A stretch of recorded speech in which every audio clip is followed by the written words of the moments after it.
Hello! Alors, voici une vidéo pour notre tuto blindé où je vais reprendre ce qu'on a fait avant-hier, dimanche, lors de l'atelier, pour ceux qui étaient absents ou pour ceux qui étaient distraits.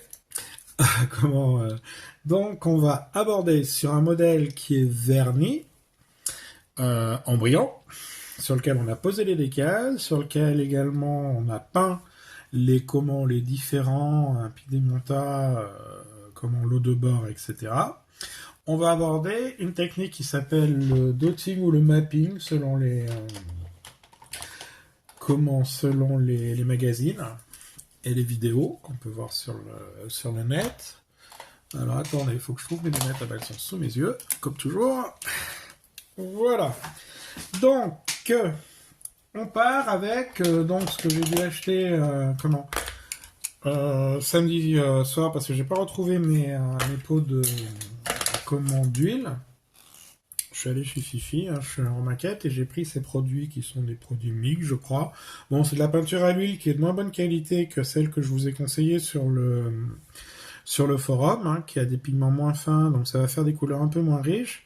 Mais bon, écoutez, c'est pas non plus dramatique. Donc, vous le voyez, il s'agit de faire des petits points sur l'ensemble du blindé de différentes couleurs. Alors, ça va agir un peu comme un filtre, mais comme on est sur une surface qui est vernie en brillant, ça va pas trop s'accrocher sur la surface. C'est pour ça qu'on vernit en brillant. Si on avait laissé la surface en mat, là pour le coup la peinture s'accroche complètement et on change la couleur du véhicule ou de la surface sur laquelle on va appliquer cette technique. Ce qui peut avoir un intérêt, ceci dit, si on s'est un peu trompé de teinte ou si on recherche des effets particuliers, ça peut être aussi intéressant. Mais là, on est dans vraiment le filtre de couleur à ce moment-là. Là, on est plus dans une espèce d'entre-deux qui va, vous allez voir quand ça sera appliqué, qui va apporter une profondeur, une richesse à la couleur de base qu'on a appliqué sur le blindé. Parce que bon, on travaille avec de la peinture acrylique, ce sont des jolies couleurs, mais c'est des couleurs qui sont un peu plates. Je vois pas trop comment le dire autrement. Et qui n'ont pas la vibration, la richesse chromatique que peuvent avoir les peintures à l'huile. Donc là, on va essayer d'apporter, enfin on va même réussir à apporter une profondeur à ces teintes en appliquant ces différents mélanges de couleurs. Alors, les couleurs qu'on utilise, là vous voyez j'ai pris un espèce de un beige, pardon, qui s'appelle d'ailleurs, c'est comme c'est des couleurs MIG, ça a toujours des noms, ça s'appelle buff. Là j'ai un bleu un peu foncé, je vais mettre du vert. Dimanche j'ai utilisé des teintes j'avais un autre modèle avec moi qui était un Sherman. Et j'ai appliqué aussi du jaune et du rouge. Là, je vais me contenter des teintes que je suis en train d'appliquer. C'est-à-dire que je vais mettre du vert, du bleu et du beige. Je pense pas mettre de rouge. Alors, j'en ai parlé dimanche. Les teintes qu'on va utiliser vont aussi dépendre de l'atmosphère de la vignette qui est l'objectif de notre travail. Par exemple, si on fait une vignette qui est censée se passer en hiver, on va utiliser plutôt des tons froids. J'avais pris l'exemple de blindés qui sont gris, là, les blindés allemands en Russie. Si on veut faire un blindé dans la neige, bon, on va plutôt même forcer sur des teintes un peu froides, c'est-à-dire des bleus hein, essentiellement. Alors qu'à l'inverse, si on veut faire je sais pas moi, un Sherman lors d'un coucher de soleil sur une île du Pacifique, on va plutôt utiliser des teintes chaudes, c'est-à-dire des rouges, des jaunes, des oranges, voilà.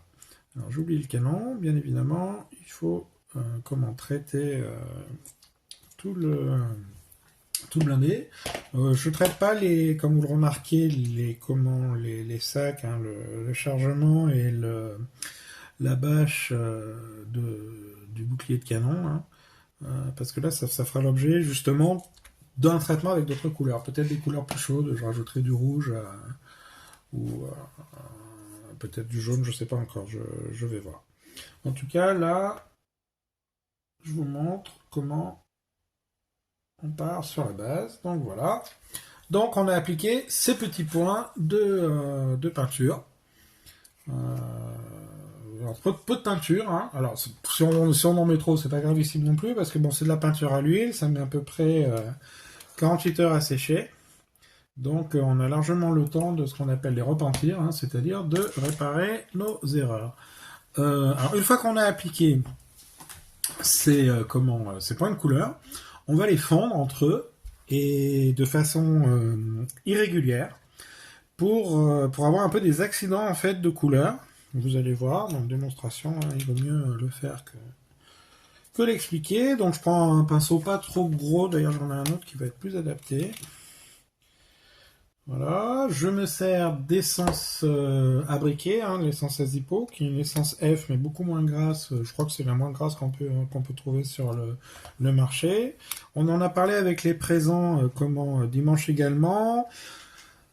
Comment il y en a qui utilisent de l'essence de térébenthine qui est très grasse, du white spirit qui est un peu plus gras. Moi j'aime bien utiliser des médiums qui sont pas trop gras. Donc voilà, vous voyez, ma technique, c'est de fondre son travail.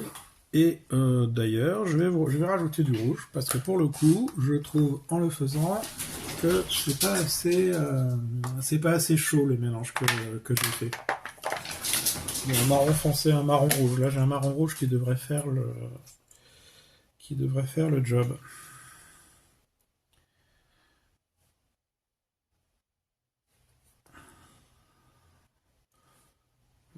Voilà.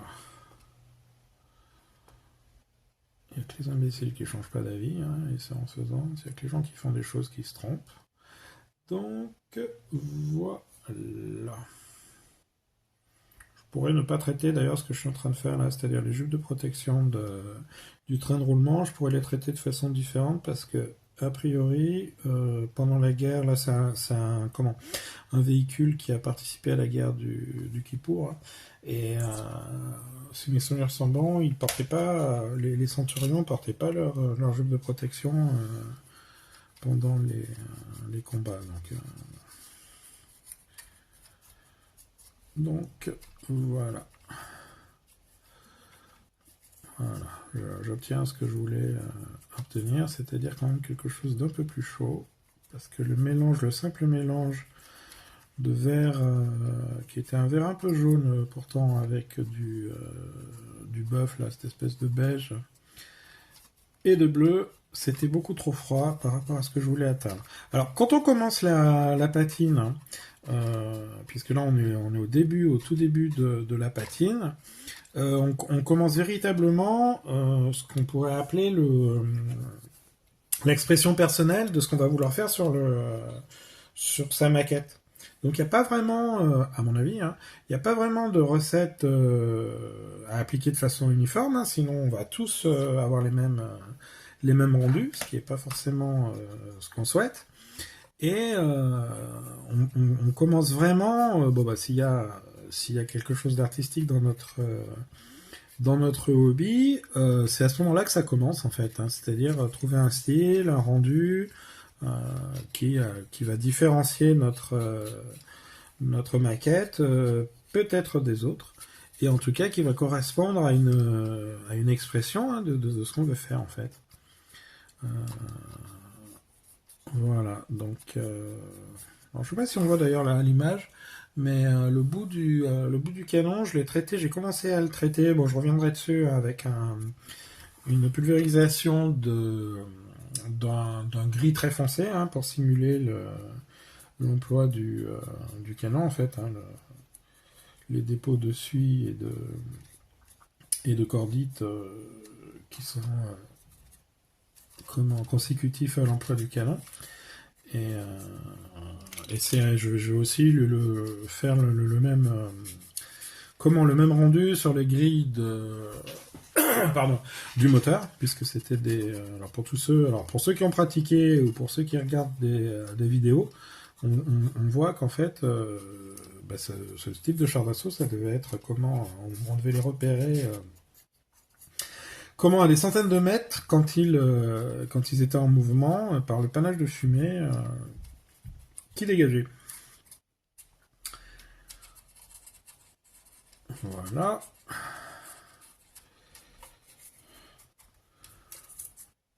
Donc, en fait, ce que je suis en train de faire là, ça apporte une richesse, une profondeur en fait à ma couleur qui était absente avec la seule application de la peinture acrylique, qui, comme je l'ai dit, c'est des pigments chimiques hein, qui sont très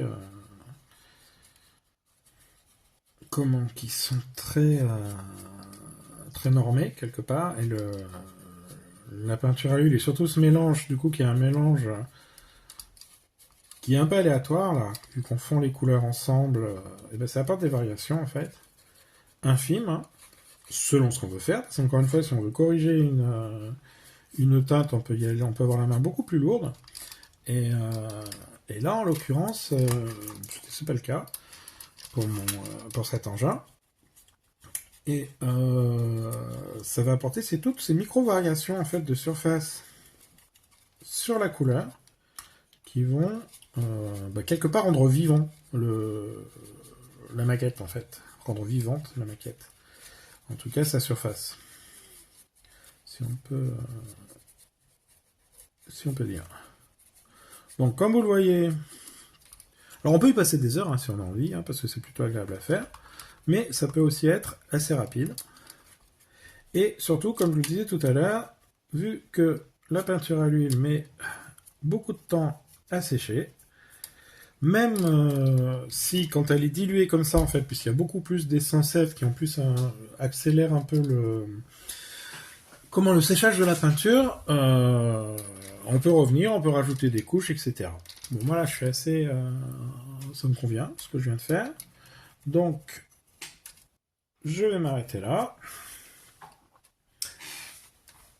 Et comme toujours, je vais le diffuser, donc on va diffuser cette vidéo sur le forum, et si vous avez des questions, n'hésitez pas à les poser pour qu'on puisse répondre entre les ateliers.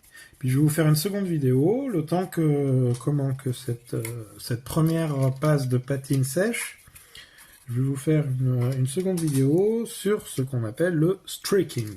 On est super anglophone, nous les maquettistes, et à Camo en particulier, hein, bien sûr. Hein. Donc après le mapping et le dotting, on va passer au streaking, et ce sera la prochaine vidéo. A plus!